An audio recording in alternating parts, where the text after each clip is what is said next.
ఈరోజు పులుసు, చారు వగైరా ద్రవ పదార్థాలు నిషిద్ధములు. యథాశక్తి దానము చేయవలెను. పూజించాల్సిన దైవము దిక్పాలకులు. జపించాల్సిన మంత్రం ఓం ఈశావాస్యాయ స్వాహ, ఓం ఈశావాస్యాయ స్వాహ, ఓం ఈశావాస్యాయ స్వాహ. ఫలితము అఖండ కీర్తి, పదవీ ప్రాప్తి. ఇక ఈరోజు పారాయణం. దూర్వాసుడు అంబరీషుని శపించుట. అంబరీష, పూర్వజన్మలో కించిత్ పాపవిశేషం వలన నీకీ అనర్థం వచ్చినది. నీ బుద్ధిచే దీర్ఘముగా ఆలోచించి నీకెటుల అనుకూలించునో అట్లనే చేయుము. ఇక మాకు సెలవిప్పింపుము అని పండితులు పలికిరి. అంత అంబరీషుడు, ఓ పండితోత్తములారా, నా నిశ్చితాభిప్రాయమును ఆలకించి వెడలుడు. ద్వాదశి నిష్టను విడుచుట కన్నా విప్రశాపము అధికమైనది కాదు. జలపానము చేయుట వలన బ్రాహ్మణ్ణి అవమానపరచుట కాదు, ద్వాదశిని విడుచుటయూ కాదు. అప్పుడు దూర్వాసుడు నన్నేల నిందించును? నిందింపడు. నా తొల్లి పుణ్యఫలము నశింపదు. కాన జలపానమొనరించి ఊరుకొందును అని వారి ఎదుటనే జలపానమొనరించెను.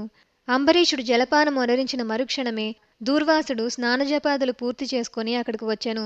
వచ్చిన వెంటనే ఆ ముని మహారౌద్రాకారుడై కళ్ల వెంట నిప్పులు గ్రకుచు, ఓరి మదాంద, నన్ను భోజనానికి రమ్మని నేను రాకనే నీవేల భుజించితివి? ఎంత దుర్మార్గము, ఎంత నిర్లక్ష్యము, ఎంతటి ధర్మపరిత్యాగివి! అతిథికి అన్నం పెట్టదనని ఆశ చూపి పెట్టకుండా తాను తిన్నవాడు మలభక్షకుడగును.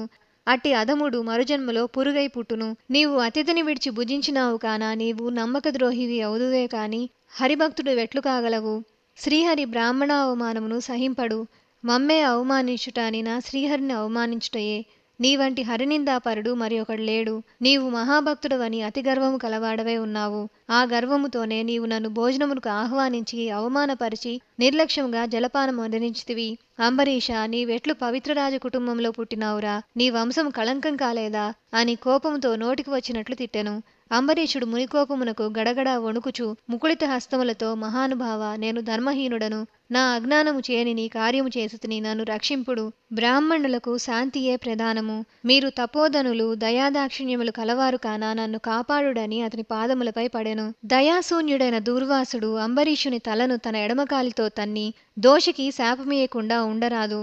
నీవు మొదటి జన్మలో చేపగాను, రెండవ జన్మలో తాబేలుగాను, మూడవ జన్మలో పందిగాను, నాల్గవ జన్మలో సింహముగాను, ఐదవ జన్మలో వామనుడుగాను, ఆరవ జన్మలో క్రూరుడవగు బ్రాహ్మణుడవుగాను, ఏడవ జన్మలో మూఢుడువైన రాజుగాను, ఎనిమిదవ జన్మలో రాజ్యముగాని సింహాసనముగాని లేనట్టి రాజుగాను, తొమ్మిదవ జన్మలో పాషాండ మతస్థునిగాను, పదవ జన్మలో పాపబుద్ధిగల దయలేని బ్రాహ్మణుడవుగాను జన్మించెదవుగాక అని వెనక ముందుల ఆలోచించక శపించెను.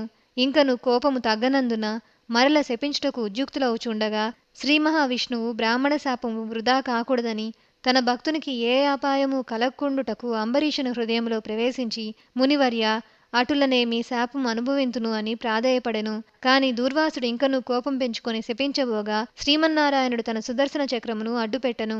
ఆ సుదర్శనము కోటి సూర్యప్రభలతో అగ్నిజ్వాలలు గ్రక్కుచు దూర్వాసునిపై పడబోయెను.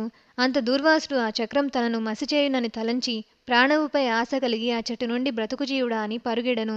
మహా తేజస్సుతో చక్రాయుధము దూర్వాసుని తరుముచుండెను. దూర్వాసుడు తనను కాపాడమని భూలోకమునున్న మహామునులను, దేవలోకమున కరిగి దేవేంద్రుని, బ్రహ్మలోకానికి వెళ్లి బ్రహ్మదేవుని, కైలాసమునకు వెళ్లి పరమేశ్వరుని ఎంత ప్రార్థించినను వారు సైతం చక్రాయుధం బారి నుండి దూర్వాసుని కాపాడలేకపోయిరి. పంచవింశాధ్యాయము 25వ రోజు పారాయణము సమాప్తము. జై శ్రీమన్నారాయణ.